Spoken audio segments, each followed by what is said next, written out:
സർവമംഗളമംഗല്യേ ശിവേ സർവാർത്ഥസാധികേ ശരണ്യേ ത്രയംബകേ ഗൗരി നാരായണി നമോസ്തുതേ.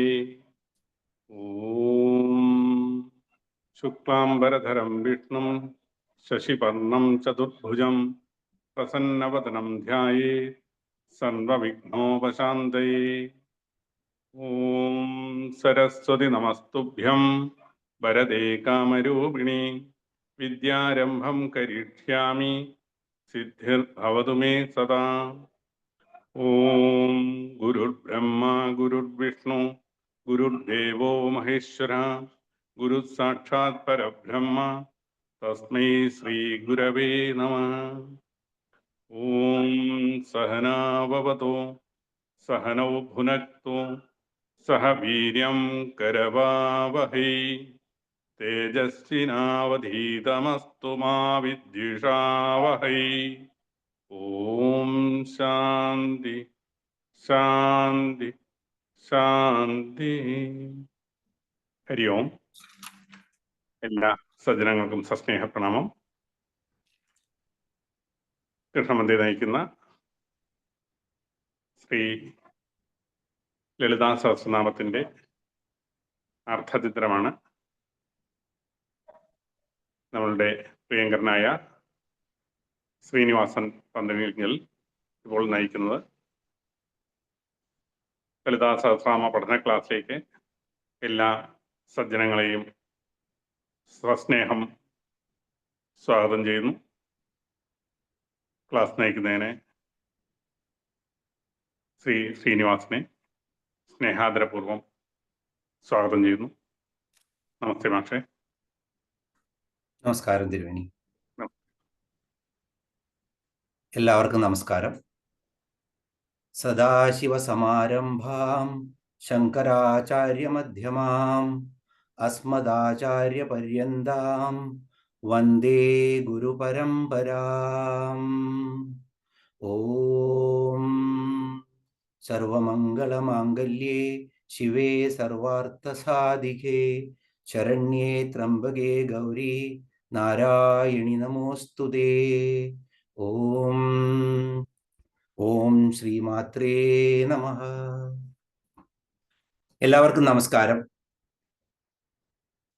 ജഗദംബയുടെ മക്കളായ ഞാനടക്കമുള്ള ഇവിടെയുള്ള എല്ലാവർക്കും ആ അംബികയുടെ അസീമമായ കൃപ എന്നും ഉണ്ടാവട്ടെ എന്ന് ആത്മാർത്ഥമായി പ്രാർത്ഥിക്കുന്നു. നമ്മളിവിടെ എത്തിപ്പെടാൻ തന്നെ കാരണം നമ്മളുടെ സ്നേഹത്തിൻ്റെ പര്യായമായിട്ടുള്ള പരമേശ്വരൻ തിരുമേനിയുടെ ആ ഒരു നിർബന്ധം കാരണം ഞാനൊരു നിമിത്തമായി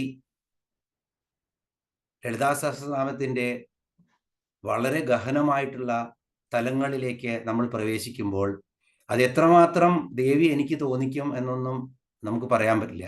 പക്ഷേ നിങ്ങളുടെ എല്ലാവരുടെയും, കാരണം ഇവിടെ കൂടിയിരിക്കുന്ന എല്ലാവർക്കും ആ ആത്മജ്ഞാനം നേടാനുള്ള ഒരു ത്വരയുണ്ട്. അതുകൊണ്ട് മാത്രമാണ് നമ്മളെല്ലാവരും ഇന്നിവിടെ എത്തിയിരിക്കുന്നത്. കാരണം പലപ്പോഴും നമ്മൾ ഓരോ കാര്യം ചെയ്യുമ്പോൾ നമുക്ക് അതിൻ്റെ യഥാർത്ഥ കാരണം എന്തെന്ന് പിടികിട്ടില്ല. പെട്ടെന്നാണ് നമുക്ക് ഓരോ കാര്യങ്ങൾ ഒരു നിമിത്തം പോലെ വന്നണയുന്നത്. ഇപ്പോൾ ഭഗവത് കൃപ എന്ന് പറഞ്ഞു കഴിഞ്ഞാൽ അത് ഇങ്ങനെ ഭഗവാൻ വന്ന് മുന്നിൽ നിൽക്കുക അവതരിക്കുകയൊന്നും ചെയ്യേണ്ട ആവശ്യമില്ല. ആ ഭഗവത് കൃപയായിട്ട് നമുക്ക് പലപ്പോഴായി കാണിച്ചു തരും. നമ്മളുടെ ഈ ജനിമൃതികളിൽ കുടുങ്ങി സംസാര ചക്രത്തിൽ നമ്മളിങ്ങനെ കറങ്ങിക്കൊണ്ടിരിക്കുമ്പോൾ അതിൽ നിന്നും ഒരു 60 മുതൽ 75 വയസ്സ് വരെയൊക്കെ പൊതുവെ നമ്മളൊക്കെ ജീവിക്കും. ആ സമയത്ത് ഒരു 5 വർഷമെങ്കിലും എത്രയും നേരത്തേക്ക്, കാരണം നമുക്ക് ആർക്കും അറിയില്ല, മരണം എന്ന് തിരിച്ചറിയാൻ പറ്റാത്ത ഏക ജീവി മനുഷ്യനാണത്രേ. ബാക്കി എല്ലാ ചരാചരങ്ങൾക്കും അതിനെ തിരിച്ചറിയാൻ പറ്റുന്ന പറയണേ. അപ്പൊ അതിൻ്റെ ദിവസം അറിയുന്നതിന് മുന്നേ തന്നെ നമ്മൾക്ക് ഒരു ആത്മജ്ഞാനം നേടാനുള്ള ആ ത്വരയില്ലെങ്കിൽ അതൊരു പാസ്പോർട്ടാണ്, അല്ലെങ്കിൽ ഒരു സീസൺ ടിക്കറ്റാണ് ജനന മരണങ്ങൾക്ക് എന്നാ പറയുന്നത്. ആത്മജ്ഞാനം സ്വയം നമ്മിലേക്ക് തന്നെ തിരിഞ്ഞു നോക്കി ഈ പ്രപഞ്ചം ഞാൻ തന്നെയാണ് എന്നുള്ള ആ ഒരു വിശ്വാസത്തിൽ നമ്മൾ എത്തിച്ചേരുമ്പോഴാണ് പരമാത്മാവും നമ്മളുമായിട്ടുള്ള ആ സംയോഗം ഉണ്ടാകുന്നത്.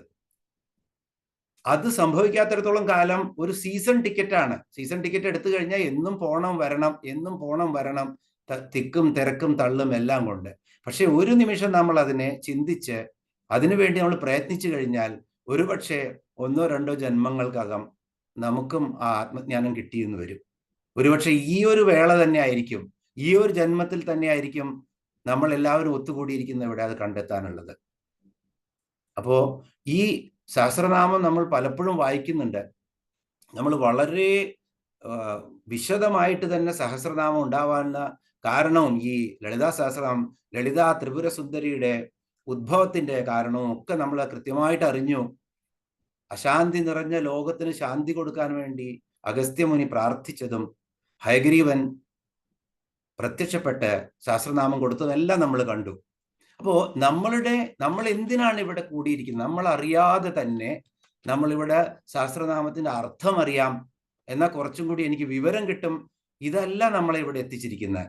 നമ്മളിവിടെ എത്തിച്ചിരിക്കുന്നത് ശരിക്കും ആ ദൈവകൃപ തന്നെയാണ്, ദൈവയുടെ കടാക്ഷമാണ്. ആ ആത്മജ്ഞാനത്തിലേക്ക് പോകാനുള്ള ഒരു പടി മുന്നിലേക്ക് നമ്മളെ വെക്കാൻ വേണ്ടിയിട്ടാണ് ഇവിടെ എത്തിച്ചിരിക്കുന്നത്. ഈശാവാസ്യ ഉപനിഷത്തിൽ ഒരു ശ്ലോകമുണ്ട്.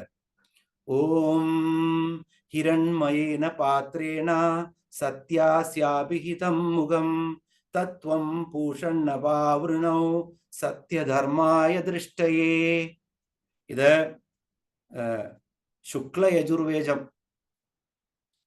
അതില് ഒരു ഈശാവാസ്യ ഉപനിഷത്തായി വരും അതിന്റെ അന്ത്യം, ഓരോ വേദാന്തം അവിടെ പറയുന്നതാണ്. അപ്പോൾ ഇത് പറയുന്നത് എന്താണെന്ന് വെച്ചാൽ ഹിരൺമയേന പാത്രേണ, വളരെ സ്വർണം കൊണ്ടുള്ള ഒരു പാത്രം കൊണ്ട് അല്ലെങ്കിൽ ഒരു സ്വർണം കൊണ്ടുള്ള ഒരു മൂടി കൊണ്ട് സത്യാസ്യാഭിഹിതം മുഖം, സത്യത്തിന്റെ മുഖം അടച്ചു വെച്ചിരിക്കുകയാണെന്ന്. ആർക്ക്? നമ്മൾക്ക് വേണ്ടിയിട്ട്. ഇപ്പൊ നമ്മൾക്ക് സത്യം കാണുന്നില്ല നമ്മൾ ഈ കലിയുഗത്തിൽ പ്രത്യേകിച്ചും. കാരണം ഈ പ്രപഞ്ചത്തിന്റെ മായ കണ്ട് അതിനെക്കുറിച്ച് ആലോചിക്കാതെ എല്ലാം ഞാൻ തന്നെയാണ്, എനിക്ക് വേണം, എൻ്റെ എന്നുള്ള ആഗ്രഹപൂർത്തിക്ക് വേണ്ടി മാത്രം ഓടി നടക്കുന്ന നമ്മൾക്ക് സ്വയം ഒന്നും കണ്ടെത്താൻ പറ്റുന്നില്ല. മറ്റൊരാളുടെ കുറ്റം നമുക്ക് കണ്ടെത്താൻ പറ്റും, മറ്റൊരാളുടെ കുറവ് കണ്ടെത്താൻ പറ്റും, പക്ഷെ നമ്മൾക്ക് അത് കാണാൻ പറ്റുന്നില്ല. ഈ ഒരേ ഒരു കാരണം കൊണ്ടാണ് ഈ സത്യത്തിനെ ഈ സ്വർണമായ പാത്രത്തിന്റെ മൂടി കൊണ്ട് മറച്ചു വെച്ചിരിക്കുന്നു എന്ന് പറയുന്നത്. എന്നിട്ടോ ഈ ഉപനിഷത്ത് വാക്യം പറയുന്ന എന്താണ്? തത്വം പൂഷണ്ണഭാവൃണോ. വിധാതാവിനോട് അല്ലെങ്കിൽ സൂര്യഭഗവാനോട് പറയാണ്, തത്വം, അങ്ങ് ഈ മൂടി എടുത്തു മാറ്റൂ, സത്യധർമ്മയ ദൃഷ്ടയെ, എനിക്ക് സത്യവും ധർമ്മവും കാണിച്ചു തരാൻ. എൻ്റെ കണ്ണുകൾ മുഴുവൻ, നമ്മളെല്ലാം പുറത്തെ കണ്ണുകളാണെന്നാണ് നമ്മുടെ വിശ്വാസം. പക്ഷെ അകക്കണ്ണാണ് ഏറ്റവും ശക്തമായിട്ടുള്ളത്.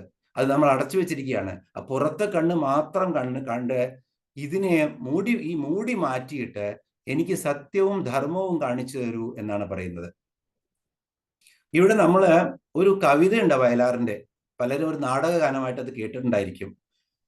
സ്വർഗവാതിൽ പക്ഷി ചോദിച്ചു ഭൂമിയിൽ സത്യത്തിന് എത്ര വയസ്സായി, അദ്രിത്തിരകൾ തൻ വാചാലതയ്ക്ക് അതിനുത്തരമില്ലായിരുന്നു. അതുപോലെ തന്നെ അതങ്ങനെ പോകുന്നു. ഉത്തുംഗ ശൃംഗ ഹിമാചലങ്ങൾക്ക് അതിനുത്തരമില്ലായിരുന്നു. വളരെ ബ്യൂട്ടിഫുൾ ആയിട്ടുള്ള കവിതയാണ്. ആ കവിതയില് ഈ കവി പിൽക്കാലത്ത് ഏതിസത്തിന്റെ കൂടെ പോയിരുന്നുവെങ്കിലും അദ്ദേഹത്തിന് ഇതൊക്കെ ഈ വേദങ്ങളും ഉപനിഷത്തൊക്കെ അറിഞ്ഞിരുന്നു എന്നുള്ളതാണ് ഈ കവിതയിൽ നിന്നും അല്ലെങ്കിൽ ഈ നാടകഗാനത്തിൽ നിന്നും മനസ്സിലാവുന്നത്. ഒടുവിൽ അദ്ദേഹം പറയാണ്, ആര്യവംശത്തെ ഹരിശ്രീ പഠിപ്പിച്ച യാജ്ഞവൽക്യൻ മുനി പാടി. അവിടെ നിന്നാണ് നമുക്ക് അറിയുന്നത് ശുക്ല യജുർവേദം യാജ്ഞവൽക്യന്റെ പേരിലാണ് അറിയപ്പെടുന്നത്. അപ്പോൾ യാജ്ഞവൽക്യൻ മുനി പാടിയതാണ് ഈ ശ്ലോകം. എന്താണ് പാടിയത്? സ്വർണപാത്രം കൊണ്ട് മൂടിയിരിക്കുന്നു മണ്ണിലെ ശാശ്വത സത്യം. ഈ മണ്ണിലെ ശാശ്വത സത്യം സ്വർണപാത്രം കൊണ്ട് മൂടിയിരിക്കുകയാണ്. അപ്പൊ ഒരു വളരെ വലിയ ഫിലോസഫിയാണത്. ആ ഫിലോസഫി നമുക്ക് തുറന്നു കിട്ടണമെങ്കിൽ ഈ ലളിതാ പരമേശ്വരിയുടെ ജപം, അങ്ങനെ ഈ പ്രപഞ്ച മാതാവും ഞാനും ഒരു മിനിയേച്ചറാണ് ഞാൻ ഈ പ്രപഞ്ച മാതാവിൻ്റെ എന്ന് നമ്മൾക്ക് തന്നെ തോന്നി ആ അമ്മയിൽ ശരണം പ്രാപിച്ച് ആ വഴിയിലൂടെ നമ്മൾ പോയി കൃത്യതയോടുകൂടി അത് മനസ്സിലാക്കുമ്പോഴാണ് നമുക്ക് ആ ആത്മജ്ഞാനം, മുക്തി മോക്ഷം ഒന്നുമല്ല അതിന് പറയുന്നത്, ആത്മജ്ഞാനമാണ്. ആത്മജ്ഞാനം ലഭിച്ചു കഴിഞ്ഞാൽ നമുക്ക് അറിയാൻ പറ്റില്ല എന്ത് മാറ്റമാണ് നമ്മളിൽ സംഭവിക്കുക എന്നുള്ളത്. അത് അനുഭവിച്ചറിയേണ്ട ഒരു കാര്യമാണ്. അപ്പോ ഇവിടെ ഇന്ന് നമ്മൾ എത്തുന്നത് തന്നെ, ഈ കാര്യങ്ങളെല്ലാം ചെയ്യാൻ നമുക്ക് സാധിക്കുന്നത് തന്നെ ഈ ഒരൊറ്റ കാരണം കൊണ്ടാണ്. ആ ആത്മജ്ഞാനം നേടാനുള്ള പാതയിലേക്ക് ജഗദീശ്വരി നമ്മെ നയിക്കുകയാണ് എന്നുള്ളത് തീർച്ചയായിട്ടും ഒരു സത്യമാണ്. ആ പ്രേമസാഗരത്തിന്റെ അഗാധ നീലിമ അത് നമുക്ക് നോക്കി നിൽക്കാനേ പറ്റുള്ളൂ. ഈ പ്രപഞ്ചം എന്ന് തന്നെ പറയുന്നത് എന്താണ്? പ്രപഞ്ചം, വിശാലമാണ് പ്രപഞ്ചം എന്ന് പറയും. ഒരു സാഗരത്തിന്റെ കരയിൽ പോയി നിന്നാൽ, അല്ലെങ്കിൽ ഒരു പർവ്വതത്തിന്റെ മുകളിൽ പോയിട്ട് ആകാശത്തേക്ക് നോക്കി നിന്ന് കഴിഞ്ഞാൽ നമ്മളുടെ ശക്തിയും ബുദ്ധിയും ഒക്കെ എത്ര നിസ്സാരമാണെന്ന് നമുക്ക് മനസ്സിലാവും. അപ്പോ ഈ പഞ്ചഭൂതങ്ങളെ കൊണ്ട് നിർമ്മിച്ചതാണ് ഈ ബ്രഹ്മാണ്ടം. സകല ചരാചരങ്ങളും ദേവിയുടെ ഒരു ലീല മാത്രമാണത്. നമ്മൾ കണ്ടു അതെല്ലാം. അവിടുന്ന് അതിലെ ഒരു പിണ്ടാണ്ടം കൊണ്ടുണ്ടാക്കിയതാണ് നമ്മൾ. അപ്പോൾ നമ്മൾ തന്നെ ബ്രഹ്മാണ്ടത്തിന്റെ ഒരു മിനിയേച്ചറാണ്. അതേ പഞ്ചഭൂതം കൊണ്ട്, അതേ പഞ്ചഭൂതത്തിന്റെ ഉറവിടമാണ്. എല്ലാം ആ ദേവിയിൽ നിന്നാണ് വന്നിരിക്കുന്നത്. അതിലേക്ക് തന്നെയാണ് ലയിച്ചു ചേരേണ്ടത്. അവിടെ നാദരൂപിണിയായ ദേവി നമുക്ക് ഈ സഹസ്രനാമത്തിലൂടെ വഴി കാട്ടിത്തരികയാണ്. അക്ഷരം ആണ് സഹസ്രനാമം. അല്ലെങ്കിൽ എല്ലാ വിദ്യകളും നമ്മൾക്ക് കിട്ടുന്നത് അക്ഷര രൂപത്തിലാണ്. അക്ഷരം എന്ന് പറഞ്ഞാൽ ക്ഷയമില്ലാത്തതാണ്, ഒരിക്കലും ക്ഷയിച്ചു പോവാത്തത്. സദാശിവനായ പരമേശ്വരന്റെ ഉടുക്കിൽ നിന്നും ഉദിച്ച ശബ്ദങ്ങളായിരുന്നു അത്രേ നാദം. അതിന്നാണ്, ആ നാദങ്ങളിൽ നിന്നാണ് ഈ നാദപ്രപഞ്ചം തന്നെ ഉറവെടുത്തതെന്നാണ് പറയുന്നത്. അങ്ങനെ ദേവി നാദരൂപിണിയായത്. അപ്പോ ഈ നാദത്തിന്റെ ഓരോ അക്ഷരങ്ങളും, അത് ചില അക്ഷരങ്ങൾക്കൊന്നും മറ്റൊരു അക്ഷരത്തിന്റെ കൂടെ നിൽക്കാതെ തന്നെ ഓം, ശ്രീ, അല്ലെങ്കിൽ ശ്രീം, ക്ലീം, ആ, ഈ അക്ഷരങ്ങളൊക്കെ ബീജാക്ഷരങ്ങൾ എന്നാണ് പറയുക, ബീജമന്ത്രങ്ങൾ. ഇത് ദൈവത്തിന്റെ തന്നെ, അല്ലെങ്കിൽ ചൈതന്യത്തിന്റെ ഉറവിടങ്ങളാണ് ഈ ബീജമന്ത്രങ്ങൾ. ഇപ്പൊ ബീജമന്ത്രങ്ങള് നമ്മൾ ഭഗവത്ഗീതയില് ഭഗവാൻ പറയുന്നുണ്ട്, അക്ഷരാണാം അകാരോസ്മി എന്നാണ് പറയുന്നത്. അക്ഷരങ്ങളിൽ ഞാൻ അകാരമാണ്. ആ ഒരൊറ്റ അക്ഷരം മതി, ബാക്കിയെല്ലാം. അതാണ് ഹരിനാമകീർത്തനമായാലും അക്ഷരമണമാലയായാലും ഒക്കെ അതിനകത്ത് ആ ഈ എന്ന് പറഞ്ഞിട്ടാണ് തുടങ്ങുന്നത് എല്ലാ ശ്ലോകങ്ങളും. അപ്പോ അക്ഷരങ്ങളുടെ ഈ സിദ്ധി, ഇത് നമ്മൾക്ക് കാണാൻ പറ്റുന്നത് ലളിതാ സഹസ്രനാമത്തിൽ ഉടനീളം ബീജമന്ത്രങ്ങളുടെ ഒരു ഉറവിടം, അല്ലെങ്കിൽ ഒരു കലവറയാണ് ലളിതാ സഹസ്രനാമം. അപ്പോൾ നമ്മൾ ഓരോ നാമത്തിലേക്കും പോകുമ്പോൾ നമുക്ക് വളരെ കൂടുതലായിട്ട് ഇതെല്ലാം അറിയാൻ പറ്റും. നമ്മൾ പറയും അനാഥൻ. അനാഥൻ എന്ന് പറഞ്ഞു കഴിഞ്ഞാൽ, എന്ന് പറഞ്ഞാൽ നാരായണൻ തന്നെ ഇവിടെ പറഞ്ഞു, അക്ഷരങ്ങൾ ഞാൻ ആണ്. അപ്പൊ അനാഥൻ എന്ന് പറഞ്ഞാൽ തന്നെ സാക്ഷാൽ ഭഗവാൻ ശ്രീനാരായണൻ നാഥനായിട്ടുള്ളവനാണ്. അപ്പോ ഈ ഭൂമിയിൽ ആരും അനാഥനാവുന്നില്ല എന്നുള്ള സത്യം നമുക്ക് കാണിച്ചു തരാണ് അക്ഷരം. അതുകൊണ്ട് തന്നെയാണ് കുഞ്ഞുണ്ണി മാഷ് പാടിയത്, അക്ഷരമേ നിന്നെ എനിക്ക് ഇക്ഷ പിടിച്ചു നിന്നിൽ അരമുള്ളതിനാൽ. കാരണം നല്ല മൂർച്ചയുണ്ട് അക്ഷരങ്ങൾക്ക്, നല്ല സിദ്ധിയുണ്ട് അക്ഷരങ്ങൾക്ക്. അപ്പോ സാക്ഷരൻ എന്ന് പറഞ്ഞു കഴിഞ്ഞാലും നിരക്ഷരൻ എന്ന് പറഞ്ഞാൽ നമ്മൾ മനസ്സിലാക്കേണ്ടത് അക്ഷരം ബ്രഹ്മമാണ്. നാദബ്രഹ്മം എന്നാണ് അക്ഷരങ്ങളെ കൊണ്ടുള്ള ആ നാദത്തിന് പറയുന്നത്. അപ്പൊ ഈ ബ്രഹ്മജ്ഞാനമാണ് അക്ഷരം. ആ ജ്ഞാനം നേടാത്തവൻ എത്ര വിദ്യാഭ്യാസം കിട്ടിയിട്ടും, അല്ലെങ്കിൽ ലളിതാ പരമേശ്വരിയെ പറ്റിയിട്ട് അറിയാനുള്ള ആ കൗതുകം മനസ്സിലില്ലാതെ, ആ ഭാവന മനസ്സിലില്ലാതെ എത്ര തവണ നമ്മളത് പഠിച്ചിട്ടും അല്ലെങ്കിൽ വായിച്ചിട്ടും നമുക്ക് ആ ബോധം വരില്ല. അപ്പൊ നമ്മൾ അവിടെയൊക്കെ ഇല്ലിറ്ററേറ്റ് ആണ്. ലിറ്ററസി എന്ന് പറഞ്ഞു കഴിഞ്ഞാൽ അക്ഷരാഭ്യാസമല്ല. ആ ബ്രഹ്മം തേടി അതിനെ കണ്ടുപിടിക്കണമെന്നുള്ള ആ ഒരു ത്വര നമ്മളിൽ ഉറവെടുക്കാൻ തുടങ്ങിയാൽ നമ്മൾ ശരിയായ പാതയിലാണ്. ഇവിടെ നമ്മള് ധ്യാന ശ്ലോകങ്ങളിൽ ആദ്യത്തെ ധ്യാന ശ്ലോകം അർത്ഥം, പെരിഫറൽ ആയിട്ടുള്ള അർത്ഥം കഴിഞ്ഞ പ്രാവശ്യം കണ്ടു. അതൊന്നുകൂടി നമുക്ക് നമ്മളുടെ ഓർമ്മയെ ഒന്ന് പുതുക്കാം. കാരണം ഇനി നമ്മൾ ധ്യാന ശ്ലോകങ്ങളും അത് കഴിഞ്ഞാൽ പിന്നെ അടുത്ത ക്ലാസ് മുതൽ നമ്മൾ സഹസ്രനാമത്തിലോട്ടും പോകും. അപ്പോൾ ഈ ധ്യാന ശ്ലോകങ്ങളുടെ ലക്ഷ്യം എന്താണ്? ഇപ്പൊ നമ്മൾ പെട്ടെന്ന് സിന്ദൂരാരുണ വിഗ്രഹം എന്ന് പാടി എങ്ങനെയെങ്കിലും ഈ 4 ധ്യാന ശ്ലോകങ്ങളും തീർത്ത് ഈ സഹസ്രനാമം ചൊല്ലി തീർക്കുന്ന ഒരു വഴിപാടാക്കാനാണ് പലപ്പോഴും നമ്മൾ ശ്രമിക്കുക. അപ്പൊ ആദ്യമായിട്ട് നമ്മൾ ശ്രദ്ധിക്കേണ്ടത്, ധ്യാന ശ്ലോകം ചൊല്ലിക്കഴിഞ്ഞാൽ 4 ധ്യാന ശ്ലോകങ്ങളുണ്ട്. ആ ധ്യാന ശ്ലോകം നമ്മുടെ മനസ്സിൽ ഉറയ്ക്കണം. ഒരു ധ്യാന ശ്ലോകമെങ്കിലും, ആദ്യത്തെ ധ്യാന ശ്ലോകമായിരിക്കും ഏറ്റവും നല്ലത്. എന്നിട്ട് നമ്മൾ കണ്ണടച്ച് ആ ദേവിയുടെ രൂപത്തെ, ഏത് ഭാവമാണോ ആ ശ്ലോകത്തിൽ നമുക്ക് പിടിക്കാൻ പറ്റിയത്, ആ ഭാവം കണ്ണടച്ച് നമുക്കത് കാണാം. കണ്ണടച്ച് നമ്മൾ ആ ധ്യാനം ചെയ്ത് ദേവിയെ മനസ്സിലിരുത്തണം. എന്നിട്ട് വേണം നമ്മൾ സഹസ്രനാമത്തിൽ പോകാൻ. കാരണം അല്ലെങ്കിൽ നമ്മൾ ഒരു 35 മിനിറ്റ് മുതൽ 40 മിനിറ്റ് വരെ നമുക്ക് ധ്യാന ശ്ലോകങ്ങൾ ചൊല്ലി ശരിയായ രീതിയിൽ ലളിതാ സഹസ്രനാമം അവസാനിപ്പിക്കാൻ വേണം. അത്രയും സമയം കണ്ടെത്താൻ പറ്റുമെങ്കിൽ മാത്രമേ നമ്മൾ ലളിതാ സഹസ്രനാമം ചൊല്ലേണ്ട ആവശ്യമുള്ളൂ. അല്ലെങ്കിൽ ആ സമയം നമുക്ക് കിട്ടുമ്പോൾ മാത്രം ചൊല്ലിയാൽ മതി. നമ്മൾക്ക് ചൊവ്വാഴ്ചയോ എന്നും ചൊല്ലാൻ പറ്റിയില്ലെങ്കിൽ ചൊവ്വാഴ്ചയോ വെള്ളിയാഴ്ചയും ഞായറാഴ്ചയും ചൊല്ലാം. അപ്പോൾ ആഴ്ചയിൽ 3 ദിവസമെങ്കിലും ലളിതാ സഹസ്രനാമം ജപിക്കാൻ ശ്രമിക്കണം. കാരണം മന്ത്രസാഗരമാണിത്. ദേവി തന്നെ ശ്രീവിദ്യാരൂപത്തിൽ വെളിവാക്കപ്പെട്ടിരിക്കുകയാണ് ലളിതാ സഹസ്രനാമത്തില്. അപ്പൊ ധ്യാനത്തിന്റെ കാരണം എന്തെന്ന് ചോദിച്ചു കഴിഞ്ഞാൽ, ഒരു ചെറിയ ഒരു എക്സർസൈസ് നമുക്ക് ഇവിടെ ചെയ്യാം.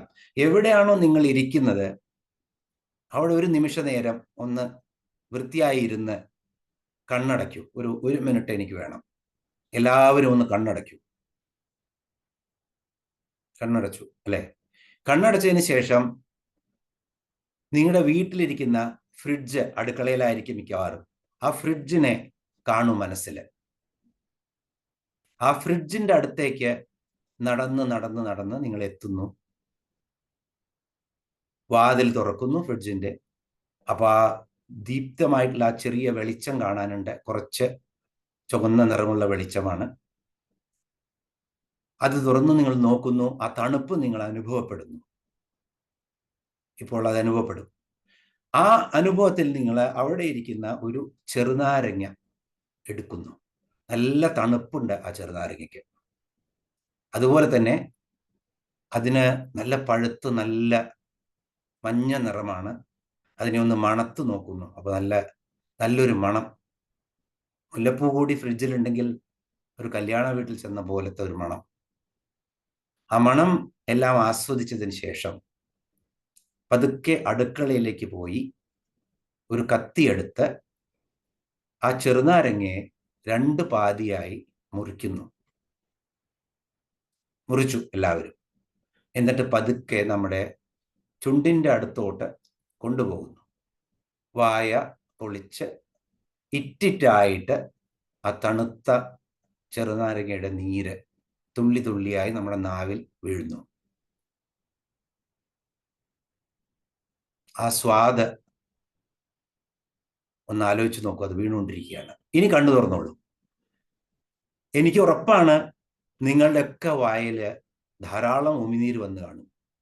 അതുപോലെ തന്നെ ആ ഭാവം, ആ ചെറുനാരങ്ങയുടെ ആ പുളി, കൃത്യമായിട്ടുള്ള ആ നീരിന്റെ സ്വാദ് നമ്മുടെ ശരീരത്തിൽ മുഴുവൻ വ്യാപിച്ചു കാണും. ഇത് തന്നെയാണ് ധ്യാനം. ധ്യാനം എന്ന് പറഞ്ഞാൽ നമ്മളെ ആ ഏതിനെ കുറിച്ചാണോ നമ്മൾ ധ്യാനിക്കുന്നത് അവിടേക്ക് നമ്മളെ കൊണ്ടെത്തിക്കുക എന്നുള്ള ഒരു പ്രക്രിയയാണ് ധ്യാനം. ഇതേ മനസ്സോടെ വേണം നമ്മൾ ധ്യാന ശ്ലോകങ്ങൾ ചൊല്ലാൻ. ഇപ്പോ നമുക്ക് ന്യാസം ചൊല്ലണമെങ്കിൽ ചൊല്ലാം. പക്ഷെ ന്യാസിക്കാൻ കൃത്യമായിട്ട് ഒരു ഗുരുമുഖത്ത് തന്നെ കൃത്യമായി പഠിക്കണം. എന്നിട്ടാണ് ന്യസിക്കാൻ പാടുള്ളൂ. അത് കാരണം ന്യാസ ശ്ലോകം വേണമെങ്കിൽ ചൊല്ലാം, പക്ഷെ ന്യസിക്കേണ്ട ആവശ്യമില്ല. കാരണം അത് കൃത്യതയോടുകൂടി അറിയണം. എവിടെയാണ് ടച്ച് ചെയ്യേണ്ടതെങ്കിൽ അവിടെ എവിടെയാണ് സ്പർശിക്കേണ്ടത് എന്നുള്ളത് കൃത്യമായി അറിയണം. അപ്പോൾ ഞാനത് ഈ ക്ലാസ്സിലൂടെ പറഞ്ഞു തരാൻ ഉദ്ദേശിക്കുന്നില്ല. ന്യാസം കഴിഞ്ഞതിന് ശേഷം നമ്മൾ ധ്യാന ശ്ലോകത്തിലേക്ക് പോവാണ്. ആദ്യമായി തന്നെ നമുക്ക് നമ്മുടെ ആദ്യത്തെ ശ്ലോകം ഒന്നുകൂടി കാണാം. ഓം സിന്ദൂരാരുണ വിഗ്രഹാം ത്രിനയനാം മാണിക്യമൗലിസ്ഫുരത്താരാനായകശേഖരാം സ്മിതമുഖീമാവീന വക്ഷോരുഹാം പാണിഭ്യാമളിപൂർണരത്നചഷകം രക്തോൽപലം ബിഭ്രതിം സൗമ്യാം രത്നഘടസ്ഥരക്തചരണാം ധ്യായേത് പരാമംബികാം. നോക്കാം, നമ്മൾ ഇതിന്റെ പദാർത്ഥം കണ്ടു. അപ്പൊ എല്ലാവർക്കും ഇത് ഹൃദിസ്ഥമായിരിക്കും ഈ ധ്യാന ശ്ലോകം. അതുകൊണ്ട് തന്നെ നമ്മൾ ആ ധ്യാനത്തിനെ കൃത്യമായി മനസ്സിലേക്ക് എടുക്കാറില്ല, ആവാഹിച്ചെടുക്കാറില്ല. അങ്ങനെ ഓടിച്ച് അതിനെ നമ്മൾ അത് ചൊല്ലും. അത് കൃത്യതയോടുകൂടി എങ്ങനെ അതിന്റെ അർത്ഥം മനസ്സിലാക്കാമെന്ന് ഒന്നുകൂടി ശ്രമിക്കാം നമുക്ക്. അപ്പൊ ഇവിടെ നമ്മൾ ആദ്യം പറയുന്നത് എന്താണ്? പറയുന്നത് തന്നെ ധ്യായേത് പരാമംബികാം എന്നാണ് പറയുന്നത്. അപ്പോ നമ്മൾ ധ്യാനിക്കുന്നു ആരെ? പരാമംബികാം, ആ പരമേശ്വരിയായ അംബികയെ. പര എന്നുള്ള രൂപമൊക്കെ നമ്മൾ ഇനിയും ദേവിയുടെ നാമങ്ങൾ പഠിക്കുമ്പോൾ നമ്മൾ വിശദമായിട്ട് പഠിക്കും. അപ്പൊ പര എന്നുള്ള അവസ്ഥയിലിരിക്കുന്ന, പ്രപഞ്ചത്തിൽ മുഴുവൻ വ്യാപിച്ചിരിക്കുന്ന ആ ദേവിയുടെ ആ രൂപത്തിനെയാണ് നമ്മൾ ധ്യാനിക്കുന്നത്. പക്ഷെ എങ്ങനെ ധ്യാനിക്കണം? അതാണ് ഇവിടെ പറഞ്ഞു തരുന്നത്. സിന്ദൂരാരുണ വിഗ്രഹം. അപ്പൊ നമ്മൾ കണ്ടു ഇവിടെ സിന്ദൂരം. സിന്ദൂരം എന്ന് പറഞ്ഞാൽ ചുവപ്പ് നിറമാണ്. അപ്പോ പദാർത്ഥം നമ്മൾ കണ്ടു. ചുവന്ന നിറമുള്ള ഉദയസൂര്യന്റെ അല്ലെങ്കിൽ അരുണന്റെ നിറമുള്ള സിന്ദൂരവർണ്ണമുള്ള വിഗ്രഹം. വിഗ്രഹം എന്ന് പറഞ്ഞാൽ ഇവിടെ ശരീരമാണ്, അല്ലാണ്ട് ഒരു ബിംബമായിട്ടല്ല. അപ്പോ ആ ദേവിയുടെ ശരീരം ഇങ്ങനെ ചുവന്നിരിക്കുകയാണ്. എന്താണ് ഈ ചുവപ്പിന്റെ കാരണം? അല്ലെങ്കിൽ എന്താണ് ദേവി ചുവന്നിരിക്കുന്നത്? ചുവപ്പ്, ഇപ്പൊ നമ്മളൊരു സ്ട്രീറ്റിലൂടെ അല്ലെങ്കിൽ ഒരു തെരുവിലൂടെ പോവുകയാണ്. ഇപ്പൊ ട്രാഫിക് കൺട്രോൾ ചെയ്യാനുള്ള ഏറ്റവും ദൂരത്തു നിന്ന് കാണുന്ന ലൈറ്റാണ് ഡേഞ്ചർ എന്ന് കാണിക്കുന്ന ലൈറ്റാണ് ഏത്? ചുവപ്പ്. അപ്പൊ ചുവപ്പ് നിറമുള്ള വളരെ കൂടുതൽ ദൂരത്ത് തന്നെ പറ്റുന്ന, നമ്മളതിനെ ശാസ്ത്രീയമായിട്ടൊക്കെ പറഞ്ഞു കഴിഞ്ഞാൽ അതിൻ്റെ വേവ് ലെങ്ത്തും പിന്നെ അതിൻ്റെ കിരണങ്ങളുടെ ഏറ്റവും കൂടുതൽ ദൂരം സഞ്ചരിക്കാനുള്ള ആ ശക്തിയുമൊക്കെ ഈ ചുവപ്പ് നിറത്തിനുണ്ട്. അപ്പൊ ദേവിയുടെ ചുവപ്പ് നിറം സൂചിപ്പിക്കുന്നത് തന്നെ നമ്മൾ ആ ശക്തി പകരാനുള്ള ഒരു മീഡിയ കൂടിയാണത്. അപ്പൊ ചുവന്ന നിറത്തിലിരിക്കുന്ന അരുണകിരണങ്ങളെ, അരുണം എന്ന് പറയുന്നത് എന്തുകൊണ്ട്? പ്രഭാതത്തില് അരുണകിരണങ്ങൾ നമുക്ക് വെളിച്ചവും തരും, ഊർജവും തരും, ചൂടും വെളിച്ചവും പകരും. അങ്ങനെയാണ് സകല ചരാചരങ്ങളും ഉണരുന്നത്. അപ്പൊ നമ്മുടെ ശരീരത്തിലെ മൂലാധാരത്തിലിരിക്കുന്ന നമ്മുടെ കുണ്ടലിനിക്ക് അതിനെ ജാഗ്രതാക്കാൻ, അതിനെ ഉണർത്താൻ ഈ ചുവപ്പ് നിറം സഹായിക്കും. കാരണം മൂലാധാരത്തിലിരിക്കുന്ന കുണ്ടലിനിയുടെ വർണ്ണം ചുവപ്പാണ്. ഓരോ ചക്രങ്ങളും കഴിയുമ്പോഴും വർണ്ണങ്ങളുണ്ട്, അത് നമ്മൾ വിശദമായി പറയും. ഇപ്പൊ മൂലാധാരത്തിലിരിക്കുന്ന കുണ്ടലിനിയുടെ നിറം ചുവപ്പാണ്. അത് തന്നെയാണ് ഇവിടെ ദേവി. ദേവി സാക്ഷാൽ കുണ്ടലിനി ശക്തിയാണ്. ആ ശക്തി തന്നെ നമ്മുടെ മൂലാധാര ചക്രത്തിൽ ഇരിക്കുന്നുണ്ട്. അവിടെ നിന്ന് നമ്മൾക്ക് ഈ സൂര്യൻ ഈ ചരാചരങ്ങളെ ഉണർത്തുന്നത് പോലെ ഈ അരുണപ്രഭയാൽ നമ്മൾ ഉണർത്തി കൊണ്ടുവരികയാണ്. നമ്മുടെ തന്നെ ശക്തി ഉണർത്താനുള്ള ഒരു സൂചന കൂടിയാണ് അവിടെ. അപ്പോ സിന്ദൂരാരുണ വിഗ്രഹം ത്രിനയനാം. നമ്മൾ കണ്ടു ദേവിക്ക് ത്രിനയനമാണ്, 3 കണ്ണുകളുണ്ട്. 3 കണ്ണുകൾ, ഒരു കണ്ണ് സൂര്യനും ഒരു കണ്ണ് ചന്ദ്രനും ഒരു കണ്ണ് അഗ്നിയുമാണെന്ന് നമ്മൾ കണ്ടു. അല്ലെങ്കിൽ 3 ഭൂതം, വർത്തമാനം, ഭാവി എന്നുള്ള 3 അവസ്ഥകളാണ് ഇത്. അപ്പൊ നമ്മൾക്ക് കാണാൻ പറ്റുന്നത് എന്താണ്? വർത്തമാനം മാത്രം ഈ കണ്ണുകളെ കൊണ്ട്. അവിടെ നിന്ന് നമ്മുടെ ഉൾക്കണ്ണ് തുറന്ന് നമ്മളുടെ ജ്ഞാനദൃഷ്ടി ചക്ഷു തുറക്കാനുള്ള ഒരു സൂചന കൂടി ഇവിടെ തരികയാണ് ഈ 3-ാം കണ്ണ് എന്ന് പറയുന്ന ദേവിയുടെ. അപ്പൊ ആ ദേവിയുടെ 3-ാം കണ്ണ് അല്ലെങ്കിൽ ആ ജ്ഞാനചക്ഷു നമുക്ക് തരുന്നത് നമ്മളുടെ ജ്ഞാനചക്ഷുവിനെ നമ്മൾ ഉണർത്തണം എന്നുള്ള ആ അകക്കണ്ണ്, പുറത്തുള്ള 2 കണ്ണല്ലാതെ നമ്മൾക്കും അതുപോലൊരു കണ്ണുണ്ട്, അതിനെ ഉണർത്തണം എന്നുള്ള സൂചനയാണ് ഇവിടെ ഈ ധ്യാന ശ്ലോകത്തിലൂടെ തരുന്നത്. സിന്ദൂരാരുണ വിഗ്രഹാം ത്രിനയനാം മാണിക്യ മൗലിസ്ഫുരത്താരാനായക ശേഖര. ഇവിടെ സിന്ദൂരം എന്ന് പറയണം. സിന്ദൂരമല്ല, സിന്ധൂരമല്ല, സിന്ധു അല്ല, ധ എന്നുള്ള അക്ഷരമല്ല, ഇവിടെ ദ എന്നുള്ള അക്ഷരമാണ്. അപ്പോൾ അതൊക്കെ കൃത്യമായിട്ട് പറയണം, അല്ലെങ്കിൽ സിന്ധുവായി മാറും. വേണ്ടാത്തടത്ത് കഴിയുന്നത്ര വിരൽ വച്ച് ഓരോ അക്ഷരങ്ങളും നോക്കി എത്ര ബൈഹാർട്ടാണെങ്കിലും കുറേ പ്രാവശ്യം വായിച്ച് കൃത്യതയോടുകൂടി സിന്ദൂരം എന്ന് പറയാൻ പഠിക്കണം നമ്മൾ. അങ്ങനെ പഠിച്ചാൽ മാത്രമേ നമുക്ക് ആ കൃത്യമായ ഭാവം മനസ്സിൽ വരുള്ളൂ. അതുപോലെ ത്രിനയനാം എന്നാണ് ശരിക്ക് പറയുക, കാരണം അതെല്ലാം സംസ്കൃതത്തിലെ വ്യാകരണമാണ്, ത്രിനയനം. പക്ഷേ ത്രിനയനം എന്ന് പറഞ്ഞാലും തെറ്റില്ല, കാരണം അതിനൊരു ആ വ്യാകരണത്തിൽ തന്നെ ഒരു കറക്ഷൻ കൂടിയുണ്ട്. ത്രിനയനം എന്ന് പറഞ്ഞാലും ശരിയാണ് എന്നുള്ള. അപ്പൊ നമ്മൾ ത്രിനയനം എന്ന് പറഞ്ഞാലും ത്രിനയനം എന്ന് പറഞ്ഞാലും കുഴപ്പമില്ല. മാണിക്യ മൗലിസ്ഫുരത്താരാനായക ശേഖരാം, ഇത് ഒരു വരിയായിട്ടാണ്. പക്ഷെ നമുക്കതിനെ അർത്ഥത്തിനെ നമുക്ക് മാറ്റിയെടുക്കാം. മാണിക്യം, മാണിക്യം എന്ന് പറഞ്ഞാൽ ചുവന്ന രത്നമാണ്. മൗലി എന്ന് പറഞ്ഞാൽ ശിരസ്, അല്ലെങ്കിൽ ശിരസിലെ കിരീടമാണ്. അപ്പോ ആ കിരീടത്തിൽ എന്താണുള്ളത്?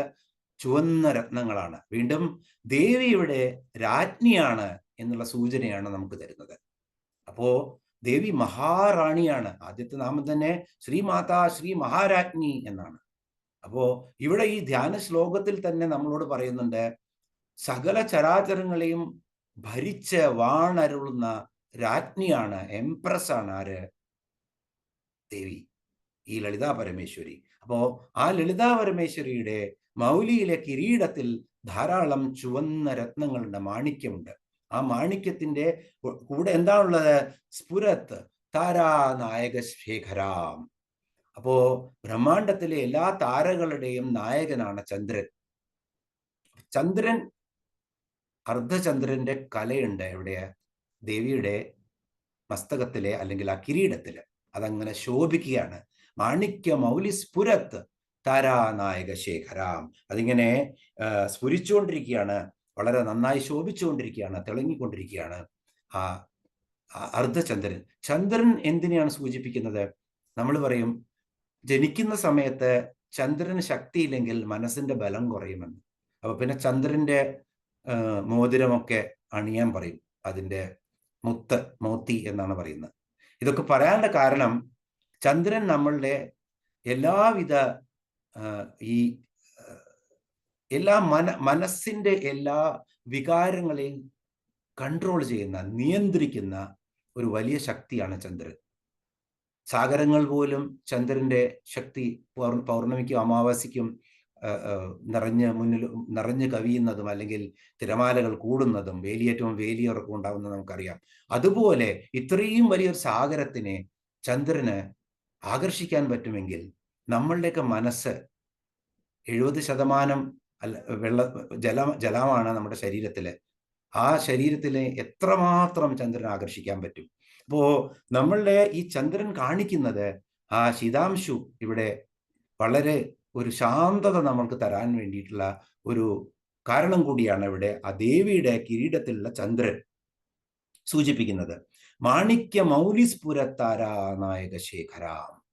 അങ്ങനെ ആ മാണിക്യം പതിച്ച കിരീടത്തിൽ താരാനായകനായിട്ടുള്ള ചന്ദ്രനെ കൂടി വെച്ചിട്ടുണ്ട്. അപ്പൊ താരാനായകൻ ബ്രഹ്മാണ്ടത്തിന്റെ ജനനിയാണ്, അമ്മയാണ് ജഗദീശ്വരി. അപ്പോ ചന്ദ്രന്റെ കൂടെ എല്ലാം അമ്മയുടെ തന്നെയാണ്, അമ്മയുടെ കൺട്രോളിലാണ് ചന്ദ്രൻ. അമ്മയെ ധ്യാനിക്കൂ, ആ മനസ്സിനുള്ള സമചിത്തത, അല്ലെങ്കിൽ വികാരങ്ങളുടെ വേലിയേറ്റമില്ലാതെ എല്ലാം ശരിയായ രീതിയിൽ അമ്മ നമ്മളെ നിയന്ത്രിച്ച് സദ്ബുദ്ധിയോടുകൂടി കൊണ്ടുപോകും എന്നുള്ള ഒരു അന്തർലീനമായ സൂചനയാണ് ഇവിടെ ആ താരാനായകനെ സൂചിപ്പിക്കുന്നത്. സ്മിതമുഖീം, അമ്മ എങ്ങനെയാണ് ഇരിക്കുന്നത്? സ്മിതമുഖിയാണ്. വളരെ പ്രിയങ്കരമായിട്ടുള്ളൊരു വാക്കാണത്, സ്മിതമുഖീം. പുഞ്ചിരിച്ചു കൊണ്ടിരിക്കുന്ന മുഖമാണ് പുഞ്ചിരിക്കുന്നത്, ചുണ്ടുകളല്ല. അപ്പോൾ പ്ലാസ്റ്റിക് സ്മൈലല്ല, നമുക്ക് തന്നെ ഉള്ളിൽ സന്തോഷം നിറഞ്ഞ് പുഞ്ചിരിക്കുമ്പോൾ നമുക്ക് തന്നെ നമ്മളുടെ മുഖം മുഴുവൻ ആ പുഞ്ചിരി പടരും. നമ്മുടെ വാക്കുകളിലും പ്രവൃത്തിയിലും ഒക്കെ ആ പുഞ്ചിരി കാണും. അപ്പൊ അമ്മയെ ധ്യാനിക്കുമ്പോൾ അമ്മ പുഞ്ചിരിച്ചിരിക്കുന്ന ആ ഭാവമാണ് നമുക്ക് കൊണ്ടുവരേണ്ടത്. അങ്ങനെ അമ്മ പുഞ്ചിരിച്ചിരിക്കുന്ന ആ ഭാവം നമ്മൾ കാണുമ്പോൾ നമ്മൾ കണ്ണടച്ചിരുന്നാൽ അറിയാതെ നമ്മൾ പുഞ്ചിരിച്ചു. ആ പുഞ്ചിരി നമ്മളുടെ എല്ലാ അവയവങ്ങളെയും ഉത്തേജിപ്പിക്കും. നമ്മുടെ കുണ്ടലിനി ശക്തിക്ക് കൂടുതൽ അത് ശക്തി നൽകും. അപ്പോ ഈ സ്മിതമുഖിയും ആയിരിക്കുന്ന ആ അമ്മയാണ് നമ്മൾ ധ്യാനിക്കേണ്ടത്. ഓരോ വാക്കുകളും നമ്മൾ ഓർക്കണം. സ്മിതമുഖിയും എന്നാണ്, മുഖിയും എന്ന് പറയരുത്. കൃത്യമായിട്ട് തന്നെ ആ നമ്മൾ അക്ഷരങ്ങളുടെ അക്ഷരമാല പഠിക്കണം എന്നാണ് കൃത്യമായിട്ട് പറയുക. കാരണം അതിൻ്റെ ഭേദങ്ങളുണ്ട് അക്ഷരങ്ങൾക്ക്. സ്വരാക്ഷരങ്ങളിൽ വലിയ ബുദ്ധിമുട്ടൊന്നും വരില്ല. പക്ഷേ വ്യഞ്ജനങ്ങളില് ക എന്ന് പറയുന്നത് നമ്മൾ ഖരമാണ് ക. അതേസമയത്ത് ഖ എന്നുള്ളത് അതിഖരമാണ്. അത് കഴിഞ്ഞ് ഗ എന്ന് പറയുമ്പോൾ മൃദുവാണ്. അപ്പോ ഈ ഖരവും അതിഖരവും മൃദുവും അതുപോലെ തന്നെ അത് കഴിഞ്ഞാൽ ഘോഷമാണ് അടുത്തത്. ഘ, മേഘം. അപ്പോ ഇതെല്ലാം തെറ്റിക്കഴിഞ്ഞാൽ അർത്ഥം മാറിപ്പോവും. അർത്ഥം മാറാതെ വാക്കുകൾ പിരിക്കുമ്പോൾ അത് തെറ്റാതെ പിരിച്ച് കൃത്യതയോട് കൂടിയിട്ടാണ് നമ്മൾ ഈ സഹസ്രനാമം ചൊല്ലാൻ പഠിക്കേണ്ടത് എന്നുകൂടി ഇവിടെ ഞാൻ ഒന്നുകൂടി സൂചിപ്പിക്കുകയാണ്. അപ്പോ ഈ ശേഖരാം എന്ന് തന്നെ പറയണം. സ്മിതമുഖിയും ആപീനവക്ഷോരുഹാം. ഇവിടെ ഒരുമിച്ച് ചൊല്ലുമ്പോൾ സ്മിതമുഖീം ആപീനവക്ഷോരുഹാം, സ്മിതമുഖീം അല്ലെങ്കിൽ സ്മിതമുഖി മാപീനവക്ഷോരുഹാം എന്നൊന്നും ഉച്ചരിച്ച് ചൊല്ലരുത്, വളരെ തെറ്റാണത്. സ്മിതമുഖീം ആപീനവക്ഷോരുഹാം, മുറുക്കിയാണെങ്കിൽ സ്മിതമുഖീം ആപീനവക്ഷോരുഹാം എന്ന് ചൊല്ലണം. അപ്പൊ ഒരുമിച്ച് ഭംഗിയിൽ ചൊല്ലുമ്പോൾ സ്മിതമുഖീം ആപീനവക്ഷോരുഹാം. ഇത് ഇങ്ങനെ പ്രാക്ടീസ് ചെയ്ത് കൃത്യതയോടുകൂടി അത് നമുക്ക് വരാൻ തുടങ്ങും. അതുവരെ നമ്മൾ വിരൽ വെച്ച് ആ അക്ഷരങ്ങളെ, തെറ്റിക്കഴിഞ്ഞാൽ വിരൽ പോവില്ല, അത് അവിടെ നിൽക്കും. കാരണം നമുക്ക് തന്നെ മീനിങ് അറിയാം പലതിൻ്റെയും. അപ്പൊ നമ്മൾ തെറ്റുന്നു നമുക്ക് അറിയാൻ പറ്റും. അപ്പോ സ്മിതമുഖീമാപീന വക്ഷോരുഹാം, ഇവിടെ ദേവിയുടെ വക്ഷോരുഹങ്ങളെ പറ്റിയാണ് പറയുന്നത്. എങ്ങനത്താണ്? ആപീനമാണ്, വിശാലമായ മാറിടമാണ്, സ്ഥലങ്ങളാണ്. ഇവിടെ ഫിസിക്കലായിട്ടുള്ള ഭൗതിക തലത്തിലുള്ള സ്ഥലങ്ങളെ അല്ല ഉദ്ദേശിക്കുന്നത്. ജഗത് ജനനിയാണ് അമ്മ. ഈ ലോകത്തിലെ ചരാചരങ്ങളെ പാലൂട്ടി വളർത്താനുള്ള എല്ലാവിധ സാധനങ്ങളും സാമഗ്രികളും അമ്മ കരുതിയിട്ടുണ്ട്. അതാണ് അമ്മയുടെ വിശാലമായ മാറിടത്തിൽ സൂചിപ്പിക്കുന്നത്. അതുകൊണ്ട് തന്നെ സാധകന് കയ്യെ പിടിച്ച് അമ്മയാണ് ഒരിക്കലും ആപതികിങ്കരണീയം സ്മരണീയം ചരണയുഗളമമ്പായാം എന്ന് എപ്പോഴും ഓർത്തുകൊണ്ട് കൂടെ പോവാവുന്നതേ ഉള്ളൂ. ആ ആത്മജ്ഞാനത്തിൽ എത്തുന്നത് വരെ എന്ത് ബുദ്ധിമുട്ടുകളുണ്ടെങ്കിലും അതെല്ലാം തരണം ചെയ്യാൻ, ജന്മജന്മാന്തരങ്ങളായിട്ട് നമ്മളെ അത് തരണം ചെയ്ത് കൊണ്ടുപോകാൻ നമ്മളുടെ ഈ ലളിതാ സഹസ്രനാമ ധ്യാനം നമ്മളെ തീർച്ചയായിട്ടും സഹായിക്കും. അപ്പോ ഇവിടെ വീണ്ടും നമ്മൾ പറയാണ് ആപീനവക്ഷോരുഹാം. അപ്പൊ അമ്മയുടെ ആ സിന്ദൂരാരുണ വിഗ്രഹം ത്രിനയനാം എന്ന് നമ്മൾ പറഞ്ഞു. സിന്ദൂരാരുണ വിഗ്രഹമാണ്, ത്രിനയനിയാണ് അമ്മ. മാണിക്യമൗലിയ കിരീടത്തിൽ ചന്ദ്രനുണ്ട് എന്ന് പറഞ്ഞു. സ്മിതമുഖിയാണെന്ന് പറഞ്ഞു. അത് കഴിഞ്ഞാൽ ആപീനവക്ഷോരുഹാം, വളരെ വിശാലമായ തടിച്ച മാറിടമാണ് അമ്മയ്ക്കുള്ളത്, ഈ ലോകത്തെ പാലൂട്ടി വളർത്താനുള്ളത്. പാണിഭ്യാം, 2 കൈകളുണ്ട് അമ്മയ്ക്ക്. ആ കൈകളിൽ എന്താണ്? അളിപൂർണ്ണ രത്നചഷകം. ഇവിടെ എന്താണ് സൂചിപ്പിക്കുന്നത്? ഈ അളിപൂർണ്ണ രത്നചഷകം, രത്നചഷകം തന്നെ ഇവിടെ സൂചിപ്പിക്കുന്നത് സമൃദ്ധിയെയാണ്. കാരണം ആ രത്നചഷകത്തിനകത്ത് എന്താണുള്ളത്? അളികൾ പാറി നടക്കുകയാണ്. അളി എന്ന് പറഞ്ഞാൽ വണ്ടുകള് അല്ലെങ്കിൽ തേനീച്ചകള്. വണ്ടുകൾ പാറി നടക്കുന്നത് എന്തുകൊണ്ടാണ്? വളരെ മനോഹരമായിട്ടുള്ള മധുരമായിട്ടുള്ള വളരെ ഏറ്റവും നല്ല ഗന്ധം അതുപോലെ തന്നെ മധുരമൂർന്ന മനോഹരമായ തേനാണ് ഈ എന്തിലുള്ളത്? ഈ രത്നചഷകത്തിലുള്ളത്. അപ്പൊ ആ രത്നചഷകത്തിലുള്ള ഈ തേൻ കുടിക്കാൻ വേണ്ടിയിട്ടാണ് ഒരു ഉപമ എന്ന് പറയാം, അല്ലെങ്കിൽ വിശേഷിപ്പിക്കുകയാണ് എന്ന് പറയാം. അളികൾ പാറി നടക്കുന്നു എന്നാണ് പറയുന്നത് അമ്മയുടെ ആ രത്നചഷകത്തില്. അതും ഒരു കയ്യിൽ എന്താണ്? പാണിഭ്യാം അളിപൂർണ്ണ രത്നചഷകം. മറ്റേ കയ്യിലോ രക്തോൽപ്പലം. ഉൽപ്പലം എന്ന് പറഞ്ഞാൽ താമര, രക്തോൽപ്പലം എന്ന് പറഞ്ഞാൽ ചെന്താമര, ചുവന്ന താമര ഒരു കയ്യിലും, ഒരു കയ്യില് ആ രത്നചഷകമാണ്, മധു നിറഞ്ഞിരിക്കുന്ന ഈ ലോകത്തിലെ എല്ലാ മാധുര്യവും ഒരുമിച്ച് കൂട്ടിയെടുത്തിരിക്കുന്ന ആ മധുരിമ നിറഞ്ഞ രത്നചഷകം ഒരു കയ്യിൽ അമ്മ പിടിച്ചിരിക്കുന്നത് എന്താണ്? ആ ഉൽപ്പലം, രക്തോൽപ്പലം, ചുവന്ന താമരയാണ് പിടിച്ചിരിക്കുന്നത്. രക്തോൽപ്പലം ബിഭ്രതീം. അപ്പോ ഇത് നമ്മളിവിടെ പറയുന്നത് എങ്ങനെയാണ്? ഇത് രണ്ടും പിടിച്ച് ധരിച്ചിരിക്കുകയാണ്. ബിഭ്രതീം എന്ന് പറഞ്ഞാൽ ധരിച്ചിരിക്കുന്നതാണ്. രക്തോൽപ്പലം ബിഭ്രതീം സൗമ്യ. അമ്മ വളരെ ശാന്തശീലയാണ്. അമ്മയുടെ മന്ത്രം നമുക്ക് തന്നിരിക്കുന്നത് തന്നെ ആരിൽ കൂടിയാണ് വന്നിരിക്കുന്നത്? അഗസ്ത്യ മുനിയിൽ കൂടിയാണ് വന്നിരിക്കുന്നത്. അതുപോലെ തന്നെ വളരെ ശാന്തശീലനായ മഹർഷിയായിരുന്നു. അതുപോലെ ആരാണ് ഉപദേശിച്ചു കൊടുത്തത്? ഇത് വിഷ്ണുവിന്റെ രൂപമായിട്ടുള്ള ഹയഗ്രീവമൂർത്തി, ജ്ഞാനമൂർത്തിയാണ് ഹയഗ്രീവൻ എന്ന് നമ്മൾ കണ്ടു. ആ ഹയഗ്രീവനിലൂടെയാണ് ഇത് വരുന്നത്. അപ്പോ ആ അമ്മയുടെ ഭാവം ഇവിടെ വളരെ സൗമ്യമാണ്. സൗമ്യാം. ഇനിയോ രത്നഘടസ്ഥ രക്തചരണാം. ഇവിടെ രത്നഘടം, ഇവിടെ ഏത് ഘായാണ്? ഘോഷത്തിലെ ഘായാണ്. രത്നഘടസ്ഥ രക്തചരണാം. അപ്പോ ഒരു രത്നഘടമുണ്ട്. ആ ഘടത്തിൽ എന്താണ്? രത്നനിർമ്മിതമായിട്ടുള്ള ഒരു കുംഭമാണ്. ഈ കുംഭം എന്ന് പറഞ്ഞാൽ തന്നെ നമ്മളൊക്കെ കലശപൂജ ക്ഷേത്രങ്ങളിലൊക്കെ നവീകരണം നടക്കുമ്പോഴും അതുപോലെ തന്നെ പ്രതിഷ്ഠ നടക്കുമ്പോഴൊക്കെ കലശവും കുംഭവും ഒക്കെ നമ്മൾ കണ്ടിട്ടുണ്ട്. ആ കുംഭപൂജ എന്ന് പറഞ്ഞു കഴിഞ്ഞാൽ തന്നെ പ്രകൃതിയെ മുഴുവൻ, ബ്രഹ്മാണ്ടത്തെ മുഴുവൻ ആവാഹിക്കുന്നു. ആ ബ്രഹ്മാണ്ടത്തിലെ ആ ചൈതന്യമായിട്ട് അവിടെ കുടികൊള്ളാൻ പോകുന്ന ആ ദേവനെ ആവാഹിക്കുന്നു. അങ്ങനെ കുംഭത്തിലിരുത്തി കുംഭപൂജ നടത്തുന്നു. അപ്പൊ നമ്മൾ കുംഭം എന്നും അല്ലെങ്കിൽ കുംഭം എന്നും ഒക്കെ പറയുകയാണെങ്കിൽ അതിൻ്റെ ആ ഭാവം വരില്ല. കുംഭം എന്ന് തന്നെ പറയണം. അപ്പോ കുംഭത്തിൽ രത്നനിർമ്മിതമായിട്ടുള്ള ഈ കുംഭമാണ്. ആ കുംഭത്തിൽ എന്താണ് ചെയ്യുന്നത്? രത്നഘടസ്ഥ രക്തചരണാം. അമ്മയുടെ രക്തചരണങ്ങളാണ്. എന്ന് വെച്ച് കഴിഞ്ഞാൽ ഇപ്പൊ ജനിച്ച ഒരു കുട്ടിയുടെ കോമളമായിട്ടുള്ള രക്തം ഇങ്ങനെ തൊട്ട് കഴിഞ്ഞാൽ തുടിച്ചു വരുന്ന പോലത്തെ കോമളമായിട്ടുള്ള ആ പാദങ്ങൾ അതിങ്ങനെ ഈ കുംഭത്തിൽ വെച്ചിരിക്കുകയാണ്. ആ കുംഭത്തിനകത്ത് എന്താണ്? നവനിധികളാണ്. ഇതിനകത്തിരിക്കുന്ന കുബേരന്റെ നവനിധികളാണ്. സർവ ഐശ്വര്യങ്ങളും ആ കുംഭത്തിനകത്താണ്. അത് നമ്മൾ കണ്ടു. ഇവിടെ നമ്മൾ അതിൻ്റെ മറ്റൊരു അർത്ഥം കൂടി പരിശോധിക്കുകയാണ് ഇവിടെ. എന്ന് വെച്ച് കഴിഞ്ഞാൽ രത്നഘടസ്ഥ രക്തചരണം. ഘടസ്ഥം എന്ന് പറഞ്ഞു കഴിഞ്ഞാൽ അവിടെ വെച്ചിരിക്കുന്നു എന്നേ പറയുന്നുള്ളൂ. കമഴ്ത്തി വെച്ച് കുംഭം അതിൻ്റെ മുകളിൽ വെച്ചിരിക്കുന്നു എന്നൊന്നും പറയുന്നില്ല. അപ്പോൾ അമ്മയുടെ രണ്ട് പാദങ്ങളും എന്തുകൊണ്ട് നമുക്ക് ചിന്തിച്ചുകൂടാ ഈ കുംഭത്തിനകത്താണെന്ന്? കാരണം ആ തൃപ്പാദങ്ങളിൽ ഒന്ന് അതിൻ്റെ ദർശനം കിട്ടാൻ, അതിനെ ഒന്ന് നമസ്കരിക്കാൻ, ഒന്ന് കാണാൻ, അത് മാത്രം മതി. അതുകൊണ്ടാണ് ചരണം ഏറ്റവും പുണ്യമാണ്. നമുക്ക് ശിരസ് കാണേണ്ട ആവശ്യമില്ല. ചരണം കണ്ടു കഴിഞ്ഞാൽ ചരണധൂളി ഒന്ന് ആ പൊടി പോലും കിട്ടിയാൽ മതി എന്നുള്ളതാണ് നമുക്ക്. പക്ഷെ അമ്മയുടെ ആ ചരണം അതിഗൂഢമാണ്. അതത്ര എളുപ്പം കണ്ടെത്താൻ പറ്റില്ല. അപ്പോ നമുക്ക് വേണമെങ്കിൽ ഇങ്ങനെ ഒരു വ്യാഖ്യാനമുണ്ട്. അമ്മയുടെ ആ രത്നഘടത്തില് അമ്മയുടെ പാദങ്ങൾ അങ്ങനെ ഒളിപ്പിച്ചു വെച്ചിരിക്കുകയാണ്. ആ സത്യം നമ്മൾ കണ്ടില്ലേ? സ്വർണപാത്രം കൊണ്ട് മൂടിയിരിക്കുന്നു മണ്ണിലെ ശാശ്വത സത്യം എന്നുള്ള ഈശാവാസ്യ ഉപനിഷത്തിലെ ആ വാക്യം പോലെ അമ്മയുടെ പാദങ്ങളും അങ്ങനെ നിഗൂഢമായിട്ട് ആ കുടത്തില് ഒളിച്ചിരിക്കുകയാണ്, അല്ലെങ്കിൽ ഒളിപ്പിച്ചു വെച്ചിരിക്കുകയാണ്.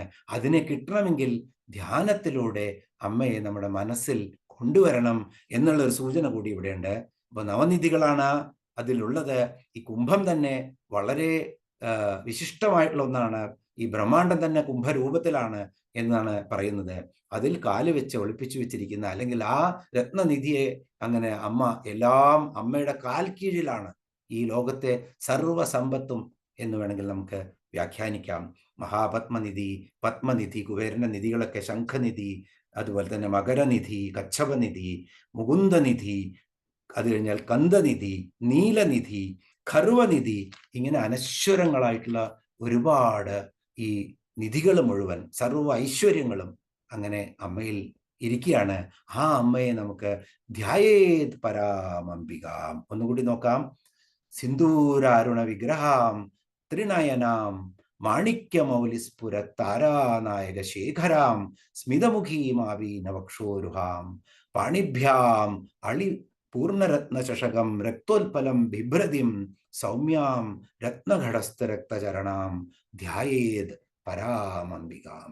അങ്ങനെ ആ പരയായിട്ടുള്ള പരമേശ്വരിയായിട്ടുള്ള അംബികയെ ഞാൻ ധ്യാനിക്കുന്നു എന്നാണ് ഇവിടെ പറയുന്നത്. അപ്പൊ അതിൻ്റെ അർത്ഥങ്ങളെല്ലാം കൃത്യമായിട്ട് എല്ലാവർക്കും മനസ്സിലാക്കി കാണും. അത് കാര്യമായി അത് ചൊല്ലുമ്പോൾ അക്ഷരം കയ്യിൽ വെച്ച് കൃത്യതയോടുകൂടി തെറ്റാതെ ചൊല്ലുക എന്ന് ഒരിക്കൽ കൂടി അപേക്ഷിക്കുന്നു. നമുക്ക് അടുത്ത ധ്യാന ശ്ലോകത്തിലേക്ക് പോവാം.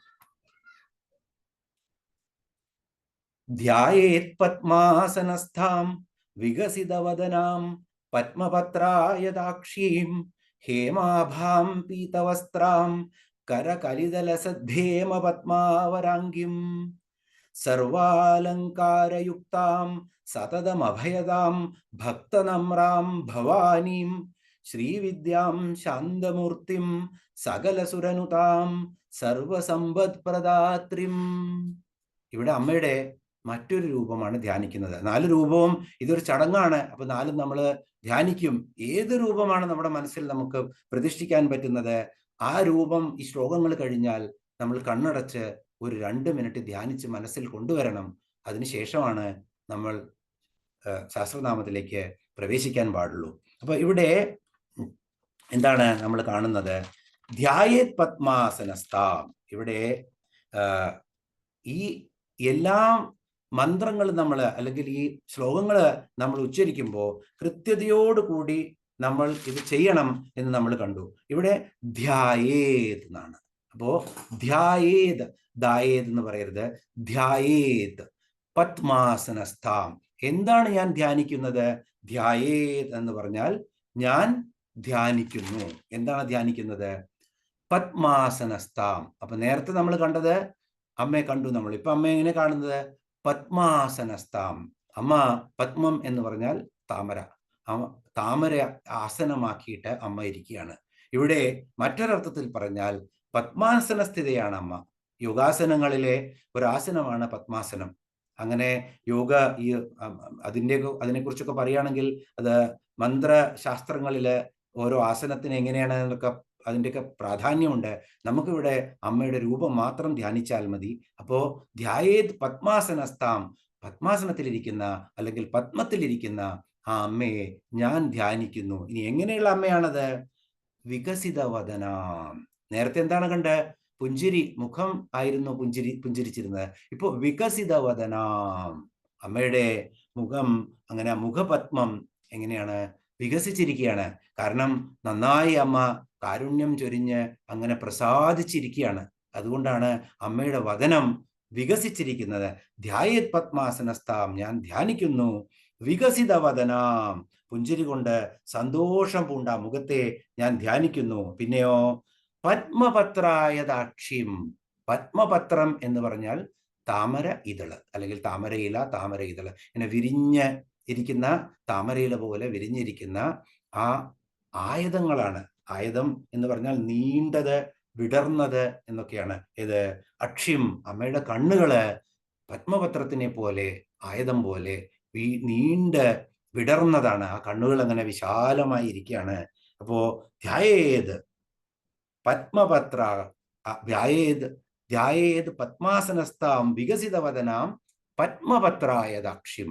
ആ പത്മപത്രായുധം, ആ താമര ഇല പോലെ വികസിതമായിട്ടുള്ള അമ്മയുടെ ആ കണ്ണുകളെ ഞാൻ ധ്യാനിക്കുന്നു. അത് കഴിഞ്ഞാലോ ഹേമാഭാം.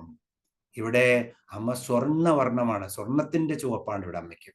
ആ സ്വർണം മഞ്ഞ, നല്ല സ്വർണത്തിന് സൂര്യകിരണങ്ങൾ വീഴുമ്പോൾ ഒരു ചുവന്ന ആഭയോട് കൂടിയിട്ടാണ് സ്വർണം അങ്ങനെ ജ്വലിച്ചു നിൽക്കുക. അപ്പോൾ അതുപോലെയുള്ള ഹേമാഭാം, സ്വർണ്ണവർണ്ണമാണ് ഇവിടെ. പീതവസ്ത്രാം, അമ്മയുടെ വസ്ത്രം ആ മഞ്ഞ പട്ടുടുത്തിട്ടുള്ള അമ്മയാണ്. അപ്പോ ഓരോ ധ്യാന രൂപങ്ങൾക്കും മന്ത്രവിധി പ്രകാരം ഓരോ അതിന് എന്താ പറയുക, ഓരോന്നിനും നിറങ്ങളുണ്ട്. ഇവിടെ ആകമൊത്തം മഞ്ഞയായിട്ടാണ് അമ്മ ഇരിക്കുന്നത്.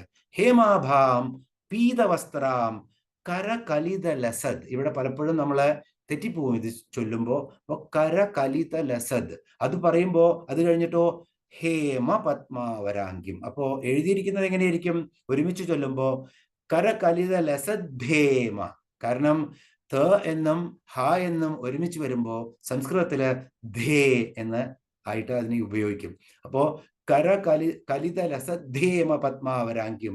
മുറിച്ചു ചെല്ലുമ്പോ കലിത ലസത് ഹേമ പത്മാവരാങ്ക്യം എന്നായിട്ടാണ് എൻ്റെ പദം വരുന്നത്. അപ്പോ എങ്ങനെയാണ്? അമ്മ കലിതം എന്ന് വെച്ചാൽ കയ്യില് ധരിച്ചിരിക്കുകയാണ്. എന്ത്? ലസത്, പ്രകാശിക്കുന്നത്. എന്താണ്?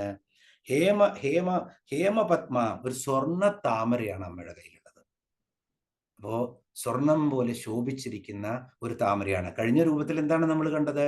അമ്മയുടെ അടുത്ത് ചുവന്ന താമരയായിരുന്നു. ഇവിടെ അമ്മയുടെ കയ്യിലൊരു ഹേമവർണ്ണത്തില് സ്വർണ്ണ താമരയാണ്. നമുക്കറിയാം സ്വർണ്ണത്താമര എന്ന് പറഞ്ഞിട്ടുള്ള വളരെ മനോഹരമായിട്ടുള്ള താമരയാണ്. അപ്പോ അവിടെ സ്വർണ്ണ താമര എടുത്തിട്ടാണ് അമ്മ ഇരിക്കുന്നത്. ഹേമാഭാം പീതവസ്ത്രാം കലിത ലസത് ഹേമപത്മാവരാങ്ക്യം.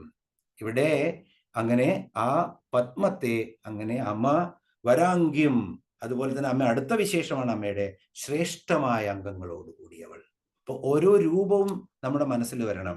അപ്പോ കലിത ലസത് ഹേമ പത്മാവരാങ്ക്യം. അപ്പോ കരത്തിൽ എന്താണ് ധരിച്ചിരിക്കുന്നത്? ഒരു ഹേമപത്മമാണ്. അതുപോലെ തന്നെ ഇവിടെ വേറെന്താണ്? വരാങ്കിയാണ് അമ്മ. ശ്രേഷ്ഠമായ അംഗങ്ങളോട് കൂടിയവളാണ്. ഒരു കുറവും അമ്മയ്ക്ക് കാണാൻ പറ്റില്ല.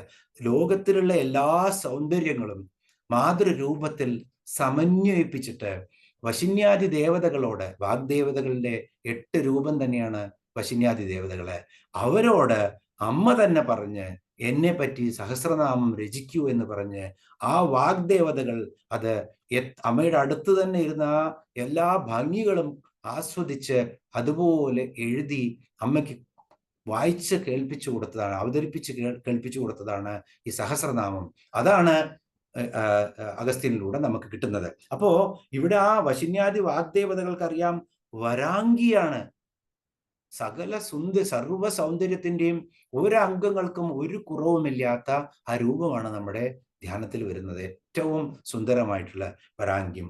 സർവാലങ്കാരയുക്താം. അമ്മ വളരെ ഗംഭീരമായിട്ടുള്ള അലങ്കാരങ്ങളോട് കൂടിയാണ് ഇരിക്കുന്നത്. അപ്പോ ഇവിടെ നമ്മൾ പറഞ്ഞു, എന്താണ് അമ്മ? മഹാരാജ്ഞിയായിട്ടാണ് ഇരിക്കുന്നത്. അപ്പൊ മഹാരാജ്ഞിക്ക് യോജിച്ചിട്ടുള്ള എല്ലാവിധ അലങ്കാരങ്ങളും അമ്മ അണിഞ്ഞിട്ടുണ്ട്. സർവാലങ്കാരയുക്താം, എല്ലാ അലങ്കാരങ്ങളോടും കൂടിയവളാണ്. സതതം അഭയതാം. സതതം എന്ന് പറഞ്ഞാൽ നിരന്തരം, എല്ലായ്പ്പോഴും എന്നൊക്കെയാണ് അർത്ഥം. സതതം അഭയതാം, എപ്പോഴും അഭയം കൊടുത്തുകൊണ്ടിരിക്കുകയാണ്. എങ്ങനെയാണ്? ദേവി ഇരിക്കുന്ന ലക്ഷ്മിയൊക്കെ ആണെങ്കിലും ഒരു കൈ കൊണ്ട് ഇങ്ങനെയാണ്, ഒരു കൈ ഇങ്ങനെ. ഇപ്പൊ ഗീവ് ആൻഡ് ടേക്ക് എന്നാണ് എല്ലാ പ്രിൻസിപ്പിളും ദൈവത്തിന്റെ ആണെങ്കിലും. അപ്പോ ഒരു കൈയിൽ ഇങ്ങനെ ആ വരം, അഭയമുദ്രയില് ഇങ്ങനെ വരം കൊടുത്തുകൊണ്ടിരിക്കുകയാണ് അമ്മ. ഒരു കൈയില് ലോകത്തിലുള്ള എല്ലാവരുടെയും എല്ലാ ആവശ്യങ്ങളും ഇങ്ങനെ സ്വീകരിച്ചുകൊണ്ട് ഇങ്ങനെ അമ്മ, അവരാംഗിയായിട്ടുള്ള അമ്മ അങ്ങനെ സതതമായിട്ട് അഭയം ചൊരിഞ്ഞുകൊണ്ടിരിക്കുകയാണ്. ഇനിയോ ഭക്തനമ്രാം ഭവാനിം. എങ്ങനത്തെ ഭവാനിയാണ് അമ്മ? ഭക്തന്മാരാൽ നമസ്കരിക്കപ്പെടുന്ന ഭവാനിയാണ്. ഭക്തനമ്രാം, ഭക്തന്മാരാൽ നമ്രശിരസ്കരാക്കപ്പെടുന്ന, ഭക്തന്മാരാൽ അങ്ങനെ ആദരിക്കപ്പെടുന്ന അമ്മയാണ്, ഭവാനിയാണ്. ഭവാനി എന്നുള്ള അർത്ഥം ഈ സഹസ്രനാമത്തിൽ വരും. അപ്പൊ നമുക്ക് കാണാം, കൂടുതൽ ഒരുപാട് പറയാനുണ്ട് അവിടെ. ഭവാനി എന്ന് പറഞ്ഞാൽ ഇവിടെ ഭവാനിയാണ് എന്ന് ഓർത്താൽ മതി. ഭവൻ എന്ന് പറഞ്ഞാൽ പരമശിവനാണ്. അപ്പൊ ഭവന്റെ പത്നിയാണ് ഭവാനി എന്ന് ഓർക്കുക. അതുപോലെ തന്നെ ഭവം എന്ന് പറഞ്ഞാൽ ഈ ഭവസാഗരം തന്നെയാണ്. ഈ എന്താ പറയുക, ഈ ഭവസാഗരത്തിൽ ഉഴലുന്ന നമ്മളെയെല്ലാം കരകയറ്റാനുള്ള ഏറ്റവും വലിയ ഒരു നൗകയാണ് ആര്? ഈ ഭവാനി എന്ന് പറയുന്ന അമ്മയുടെ രൂപം. അപ്പോ അമ്മ അങ്ങനെ ആ ഭക്തനമ്രാം ഭവാനിയും, എല്ലാ ഭക്തരാലും നമ്രശിരസ്കരായി നമസ്കരിക്കപ്പെടുന്ന ആ ഭവാനിയാണ്, ശിവപത്നിയാണ്, ഭവസാഗരത്തിന്റെ താരണയാണ് അമ്മ എന്നാണ് ഇവിടെ പറയുന്നത്. പിന്നെയോ ശ്രീവിദ്യ. നമ്മൾ കണ്ടു, ഈ ത്രിപുരസുന്ദരിയായ ജഗജ്ജനനി, ബ്രഹ്മ വിഷ്ണു മഹേശ്വരന്റെ സകല ചൈതന്യങ്ങളും തന്നിൽ ആവാഹിച്ചെടുത്തിട്ടുള്ള ഈ ബ്രഹ്മാണ്ടത്തിന്റെ രൂപകൽപ്പന ചെയ്ത ജഗജ്ജനനി എന്താണ്? ശ്രീവിദ്യയാണ്. നമ്മൾ കണ്ടു ശ്രീവിദ്യാ മന്ത്രം ഉപാസകർക്ക്, അത് മന്ത്രവിദ്യ എല്ലാം നമ്മൾ ഇവിടെ കാണുന്നുണ്ട്. മന്ത്രശാസ്ത്രവും തന്ത്രശാസ്ത്രവും വേദശാസ്ത്രവും ഉപനിഷത്തുകളും എല്ലാം സമന്വയിപ്പിച്ച് ഈ ബ്രഹ്മാണ്ടത്തിലെ എല്ലാം ഈ നാമങ്ങളിൽ വരുന്നുണ്ട്. ഒരു ശാസ്ത്രവും ബാക്കി വരില്ല നമ്മൾ 1000 നാമങ്ങൾ പഠിച്ചു കഴിയുമ്പോഴേക്കും. അത് അവസാനം ഹയഗ്രീവമൂർത്തി അഗസ്ത്യനോട് പറയുന്നത് എല്ലാം ഇങ്ങനെയല്ലേ പറയുന്നത്. ഹനുമാൻ ചാലീസയിൽ നമ്മൾ എന്താ കണ്ട, ജോയഹ് പഠേ എന്നാ പറയുന്നത്. ജോയഹ് ബോലെ, ജോയഹ് ഗായേ അല്ല, അങ്ങനെയല്ല പറയുന്നത്. ചൊല്ലുക അല്ലെങ്കിൽ പാടുക എന്നല്ല പറയുന്നത്. പഠേ, പഠിക്കണം എന്നാണ് പറയുന്നത്. അപ്പോഴാണ് ആ അർത്ഥം അറിഞ്ഞാലാണ് നമ്മൾക്ക് ആ ഭാവം മനസ്സിൽ വരുള്ളൂ എന്നുള്ളതാണ്. അപ്പോ ഇവിടെ എന്താണ് പറയുന്നത്, പഠിച്ചു ചൊല്ലാനാണ് പറയുന്നത് ഹയഗ്രീവമൂർത്തി. ആരോട്? അഗസ്ത്യനോട്. അങ്ങനെ ഈ ശ്രീവിദ്യാ മന്ത്ര രൂപം തന്നെയാണ് ഈ ലളിതാ സഹസ്രനാമം. അതൊക്കെ നമ്മൾ കാണും. 3 മധ്യകൂടവും വാഗ്ഭവകൂടവും അമ്മയുടെ രൂപം തന്നെയായിട്ട് ബീജാക്ഷരങ്ങളും മന്ത്രാക്ഷരങ്ങളുമായിട്ടുള്ള ശരീരവും അതുപോലെ തന്നെ അതെങ്ങനെ നമുക്കെല്ലാം മന്ത്രരൂപത്തിൽ കാണപ്പെടും എന്നുള്ളതെല്ലാം നമുക്ക് ഓരോ നാമങ്ങളിലും പരിശോധിക്കാം. അപ്പോൾ ഇവിടെ ശ്രീവിദ്യ തന്നെയാണ്, പഞ്ചദശാക്ഷരി മന്ത്രം തന്നെയാണിത്. അതിൽ കൂടി ഓം എന്ന് ചേർത്തിട്ടുള്ള ആ ഷോഡശാക്ഷരി മന്ത്രമായിട്ടുള്ള സാക്ഷാൽ ശ്രീവിദ്യാ മന്ത്രം തന്നെയാണ് ഈ ലളിതാ സഹസ്രനാമം. അങ്ങനെയുള്ള ശ്രീവിദ്യാം ശാന്തമൂർത്തിം, നേരത്തെ എന്താണ് പറഞ്ഞത്, സൗമ്യാം എന്നാണ് പറഞ്ഞത്. ഇവിടെ അതിനേക്കാളും ഉപരിയായിട്ട് പറയാണ് ശാന്തമൂർത്തിം. അപ്പോ ഉപാസനകളില് 2 തരത്തിലുള്ള ഉപാസനകളുണ്ടല്ലോ. ഒന്ന് സതുപാസനയും ഒന്ന് നമ്മളെ ഭീകരമായിട്ടുള്ള മൂർത്തികളെയൊക്കെ ഉപാസിക്കുന്ന ഉപാസനയുണ്ട്. അപ്പൊ ഇവിടെ ശാന്തമൂർത്തിയായിട്ടാണ്, അമ്മയായിട്ടാണ്, മാതാവായിട്ടാണ് മക്കളുടെ എല്ലാം ചരാചരങ്ങളുടെ എല്ലാവിധ ദുഃഖങ്ങളും ഏറ്റെടുത്ത് അതുപോലെ തന്നെ അവരെ ആത്മജ്ഞാനത്തിലേക്ക് നയിക്കാൻ വേണ്ടിയിരിക്കുന്ന അമ്മയാണ്. ഇവിടെ ശാന്തതയോട് കൂടിയിട്ടിരിക്കുകയാണ്. ശാന്തമൂർത്തിം സകല സുരനുതാം. നുതാം എന്ന് പറഞ്ഞാൽ വീണ്ടും നമസ്കരിക്കുക എന്നാണ്. നുതാം എന്ന് പറഞ്ഞാൽ നമസ്കരിക്കുക. സകല സുരനുതാം, സകല സുരന്മാരാം. ആരാണ്? 33 കോടി ദേവകളും നമസ്കരിക്കുന്ന ശ്രീവിദ്യയാണ്, ശാന്തമൂർത്തിയായ ശ്രീവിദ്യയാണ്. ആര്? ഈ അമ്മ. എങ്ങനത്തെ അമ്മയാണ്? സർവസമ്പദ് പ്രദാത്രിയും, സർവസമ്പദ് പ്രദാത്രിയും, എല്ലാവിധ ഐശ്വര്യങ്ങളും. നേരത്തെ എന്താണ് കണ്ടത്? രത്നഘടസ്ഥ രക്തചരണം എന്നാണ് കണ്ടത്. അമ്മയുടെ കാൽക്കീഴില് സർവ ഐശ്വര്യങ്ങളും ഉണ്ട് പറയുന്നു. ഇവിടെ എന്താണ് പറയുന്നത്? എല്ലാ ഐശ്വര്യവും പ്രദാനം ചെയ്യുന്ന സർവസമ്പദ് പ്രദാത്രിയാണ് ആ ശ്രീദേവിയായിട്ടുള്ള ആ അമ്മ. ഒന്നുകൂടിയും ശ്ലോകം നമുക്ക് കാണാം. അതിൻ്റെ പെരിഫറലായിട്ട് അർത്ഥവും അതിൻ്റെ കുറച്ച് മീനിങ്ങും നമ്മൾ കണ്ടു കഴിഞ്ഞു. ധ്യായേത് പത്മാസനസ്താം വികസിതവദനാം പത്മപത്രായതാക്ഷിം ഹേമാഭാം പീതവസ്ത്രാം കരകലിതലസദ്ധേമ പത്മാവരാംഗിം സർവാലങ്കാരയുക്താം സതതമഭയതാം ഭക്തനമ്രാം ഭവാനിം ശ്രീവിദ്യാം ശാന്തമൂർത്തിം സകലസുരനുതാം സർവസമ്പദ് പ്രദാത്രിം. അപ്പോ അമ്മയെ നമുക്ക് ധ്യാനിക്കാം. അതിൻ്റെ അർത്ഥം എല്ലാവർക്കും മനസ്സിലായി എന്ന് കരുതുന്നു. ഇനി നമ്മൾ വ്യാഖ്യാനം എഴുതുന്നുണ്ട്. അത് ഇപ്പോൾ 50 ശ്ലോകം 49 ശ്ലോകമായിരിക്കുന്നു. അതിൻ്റെ പിറകിലുള്ള ശ്ലോകങ്ങളൊക്കെ ഒന്ന് നോക്കിക്കോളൂ. അപ്പോൾ അത് കൃത്യമായിട്ട് അറിയാൻ പറ്റും. ഇനിയോ 3-ാമത്തെ ശ്ലോകമാണ്. അതുകൂടി നമുക്ക് നോക്കാം പെട്ടെന്ന്. സകുങ്കുമവിലേപനാം അളികചുംബി കസ്തൂരികാം സമന്ദഹസിതേക്ഷണാം സശരചാപപാശാങ്കുശാം അശേഷജനമോഹിനിം അരുണമാല്യഭൂഷാംബരാം ജപാകുസുമഭാസുരാം ജപവിധൗ സ്മരേദംബികാം. എവിടെയോ എന്താണ് പറയുന്നത്? ജപവിധൗ സ്മരേദംബികാം. ഞാൻ ജപവിധിയിൽ, എൻ്റെ ജപിക്കുന്ന വിധിയിൽ സ്മരേത്, ഞാൻ സ്മരിക്കുന്നു. ആരെ?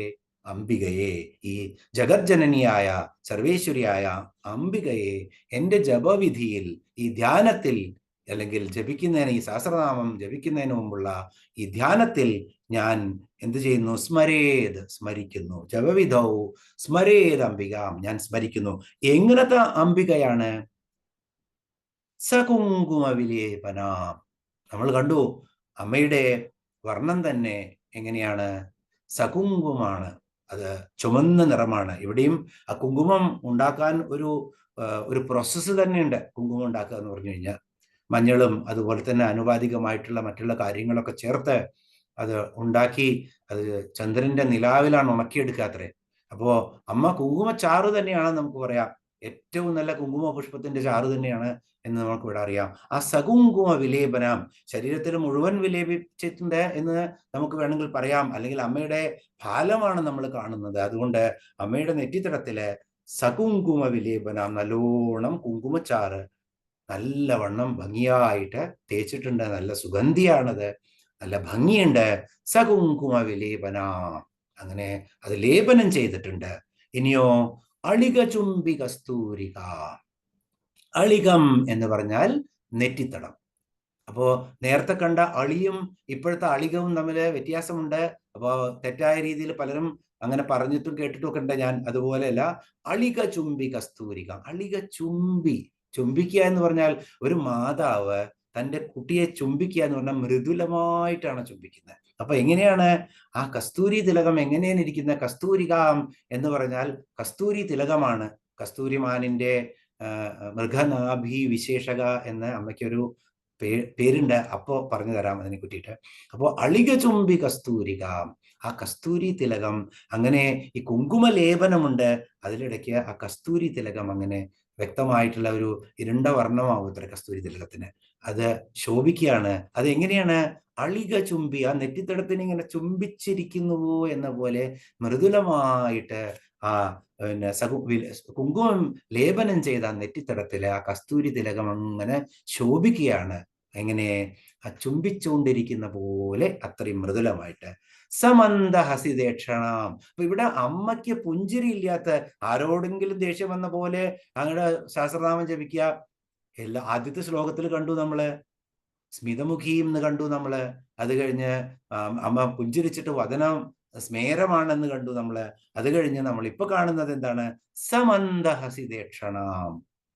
സമന്ദഹ, വെറും മന്ദഹാസമല്ല, ആ മന്ദഹാസത്തോട് കൂടിയിട്ടുള്ള ഈക്ഷണങ്ങളാണ്. എന്താണ്? അമ്മയുടെ കണ്ണുകള്, അമ്മയുടെ അക്ഷികള് മന്ദഹാസം നിറഞ്ഞു നിൽക്കുന്നതാണ്.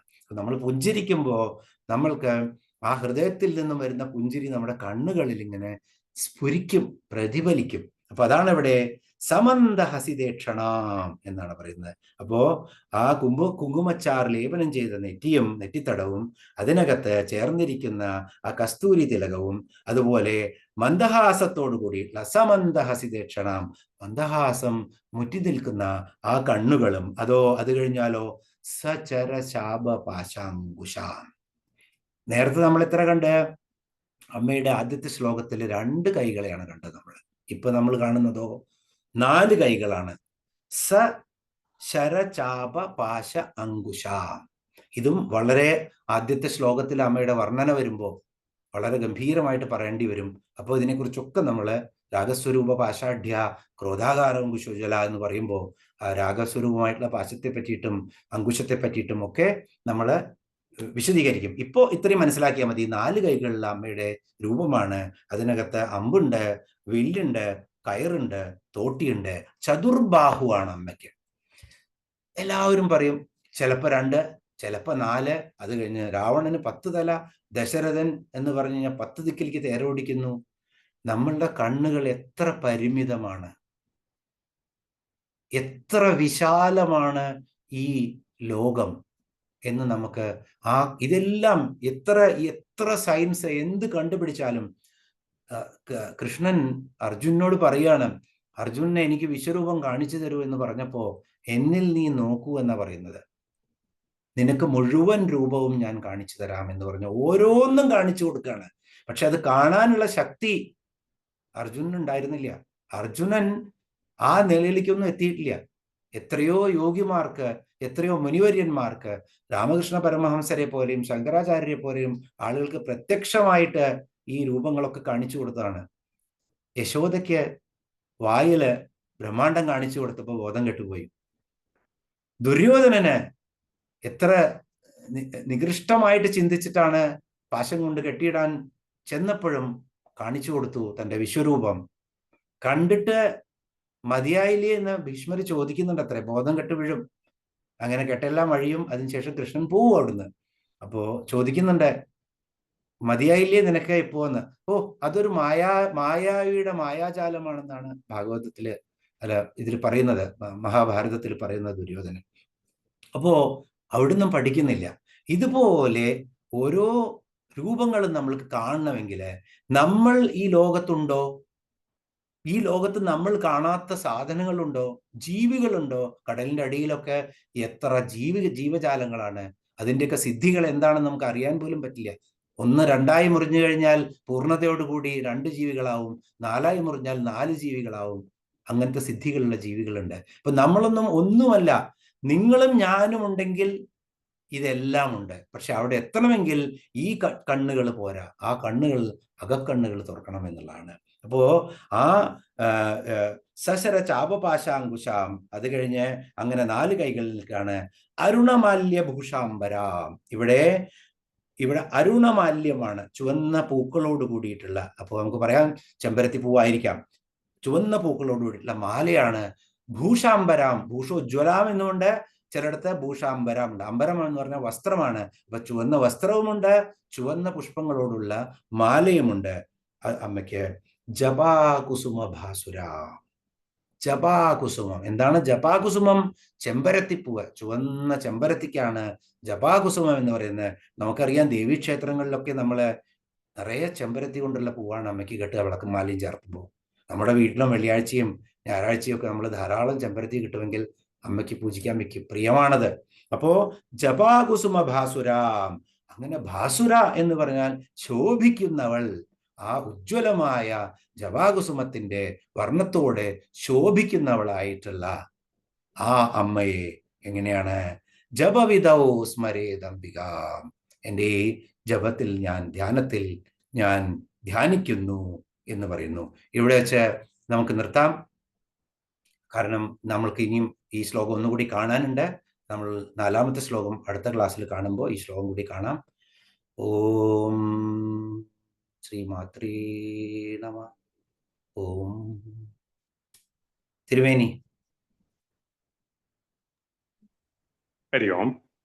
നമുക്കിവിടെ സമർപ്പിച്ചിട്ട് അടുത്ത സെഷനിലേക്ക് കിടക്കാം.